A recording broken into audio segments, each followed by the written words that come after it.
কেমনে তুলবা? কেমনে তুলতাম দেখছেন? রাজশ্রী হঠাৎ করেই লেগে গেল ঝগড়া, তাও আবার ওর দাদাভাইয়ের সঙ্গে। তারপর কি হলো তোমরা দেখতে হলে কিন্তু পুরোটা ভিডিও অবশ্যই দেখতে লাগবে। এই দেখ, টাকা এদিকে টাকা দেখ। আজকের দিনটা একটু অন্যরকমই ছিল, কারণ আজকে সকাল সকাল আমি চলে গিয়েছিলাম কাকিমণিদের বাড়িতে। আর আজকে বাড়িতে ঢুকতেই দেখি আজকে ঠাম্মা নিজ হাতে রান্না করছেন। কাকিমণি আজকে আমাকে বলেছিল যে ঠাম্মাকে সুন্দর করে সাজিয়ে একটা ছবি তোলার জন্য। আমি কি আর তাতে না করি? সঙ্গে সঙ্গে বের করে নিলাম একটা সুন্দর শাড়ি, তারপর সুন্দর করে সাজিয়ে দিলাম ঠাম্মিকে।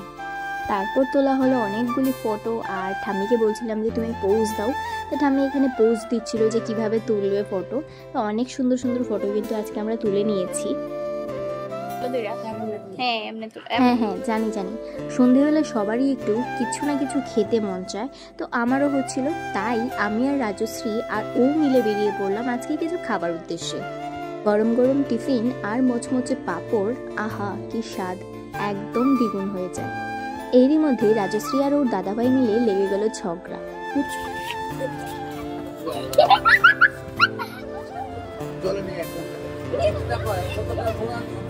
কিন্তু ক্যামেরার সামনে ধরতেই সবাই চুপ।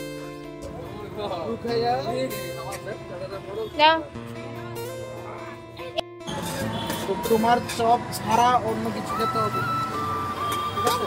কি? আবার বলো, আবার বলো, আবার বলো।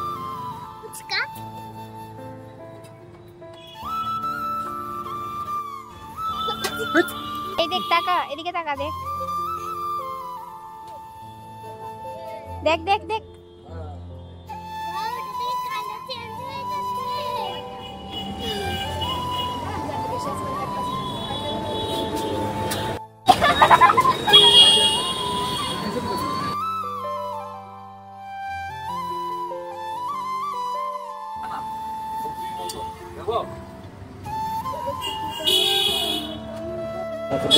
টিফিন খাওয়া শেষ করে রাজশ্রীকে নামিয়ে দিলাম ওর বাড়িতে, আর আমি আর ও মিলে চলে গেলাম একটু বাজারে।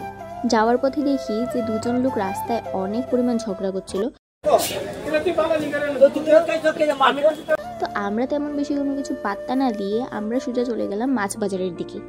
গিয়ে দেখি বাজার প্রায় শেষের পথে, তো আমরা তাড়াতাড়ি বাজারটা কমপ্লিট করে নিলাম।